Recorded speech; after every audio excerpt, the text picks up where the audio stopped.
پہلی بات تو یہ جان لیجئے کہ مہدی دو ہیں، ایک شیعوں کے مہدی، ایک سنیوں کے مہدی، ان میں بڑا فرق ہے۔ شیعہ حضرات مہدی کو مانتے ہیں، وہ ان کے 12ویں امام ہیں۔ ان کے عقیدے کے مطابق انہیں پیدا ہونے کے فوراً بعد اس اندیشے سے کہ انہیں قتل کر دیا جائے گا ایک غار میں چھپا دیا گیا تھا۔ تقریباً 1200 برس سے وہ اس غار کے اندر ہیں، وہ روپوش ہیں، چھپے ہوئے ہیں، اسی لیے انہیں امام غائب کہا جاتا ہے، اور اب ان کا انتظار ہو رہا ہے، اس لیے انہیں امام منتظر بھی کہا جاتا ہے۔ اس لیے شیعوں کے دارالعلوم جو ہوتے ہیں، دارالعلوم المنتظر، وہ اس لیے کہ ان کا انتظار کیا جا رہا ہے۔ تو یہ ہے، اب وہ ان کا خیال ہے کہ آخری دور میں، آخری زمانے میں وہ ظاہر ہو جائیں گے، غار سے نکل آئیں گے۔ دیکھیے، میں اس عقیدے کو اس بنا پر رد نہیں کرتا کہ یہ ناممکن ہے کہ کیسے کوئی شخص جو ہے 1200 برس تک کسی غار کے اندر زندہ رہ سکتا ہے، نہیں، میں سمجھتا ہوں ممکن ہے۔ 300 برس تک اصحاب کہف رہے کہ نہیں رہے؟ سوئے رہے۔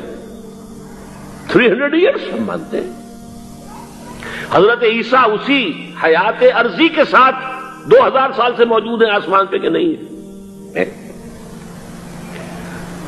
آپ کو معلوم ہے حضرت عزیر 100 برس تک مرنے کے بعد دوبارہ زندہ کر دیے گئے۔ فَأَمَاتَهُ اللَّهُ مِئَةَ عَامٍ ثُمَّ بَعَثَهُ۔ تو ناممکنات میں سے کوئی سوال پیدا نہیں ہوتا، لیکن یہ کہ آیا کوئی امامت معصومہ کا تصور قرآن اور حدیث سے ہمیں ملتا ہے؟ پھر یہ کیا یہ موروثی امامت کہ حضرت علی کی نسل جو حضرت فاطمہ سے چلی ہے اسی میں یہ امامت ہوگی؟ اس کے لیے ہمارے پاس کوئی دلیل نہیں ہے، ہم اس کو تسلیم نہیں کرتے۔ ہم تو سمجھتے ہیں کہ معصومیت ختم ہو گئی محمد الرسول اللہ صلی اللہ علیہ وسلم پر، خاتم المعصومین ہے محمد الرسول اللہ۔ اب ان کے بعد تو اجتہاد ہے اور خلافت ہے، عام معاملات میں اجتہاد ہوگا، نظام خلافت کا ہوگا۔ تو ہمارے نزدیک جو میں جس مہدی کا نام لے رہا ہوں وہ مہدی ہیں جو ایک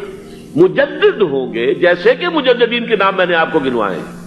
مجدد الفسانی ہو، شاہ ولی اللہ ہو، سید احمد بریلوی ہو، شیخ الہند ہو، ایک ہوں گے انسان جو پیدا ہوں گے انسانوں کی طرح، عام طور پر اپنی عمر کو، پختگی کو پہنچیں گے، پھر وہ سامنے آئیں گے منظر پر، پھر وہ کام کریں گے، قیادت کریں گے، عرب میں ان کا ظہور ہوگا۔ دوسری بات یہ نوٹ کر لیجئے حضرت مہدی کے بارے میں، ہمارے ہاں احادیث کے جو مجموعے ہیں ان میں جو ٹاپ کے 2 مجموعے ہیں ان میں کہیں حضرت مہدی کا ذکر نہیں ہے، نہ صحیح بخاری میں نہ صحیح مسلم میں، لیکن ہم اسے نظر انداز نہیں کر سکتے کہ صحائح ستہ کی بقیہ 4 کتابوں کے اندر موجود ہیں، لہذا نظر انداز نہیں کر سکتے،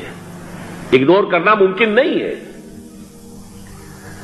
اب اس میں چاہتا ہوں کہ کچھ حدیثیں آپ کو میں سناؤں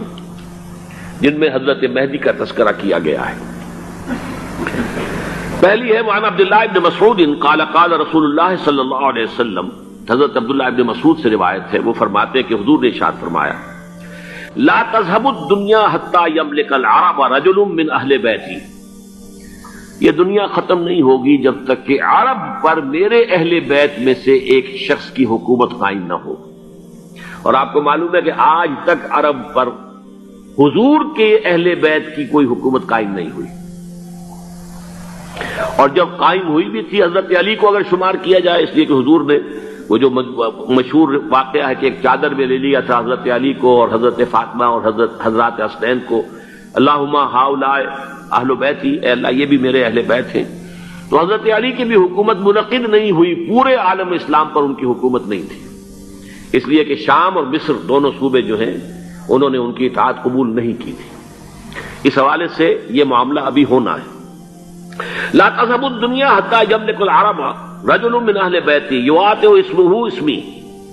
اس کا نام وہی ہوگا جو میرا نام ہے، یعنی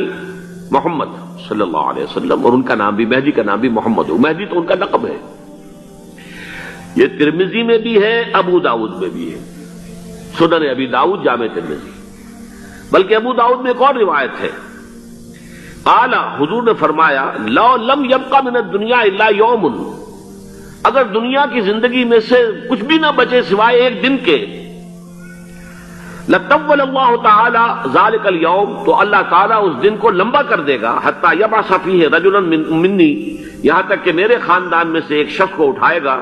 من اہل بیتی، میرے اہل بیت میں سے، یواطئ اسمہ اسمی و اسم ابی ہے اسم ابی، جس کا نام میرے نام پر ہوگا، جس کی والد کا نام میرے والد کے نام پر ہوگا، محمد ابن عبداللہ ان کا نام ہوگا، اور وہ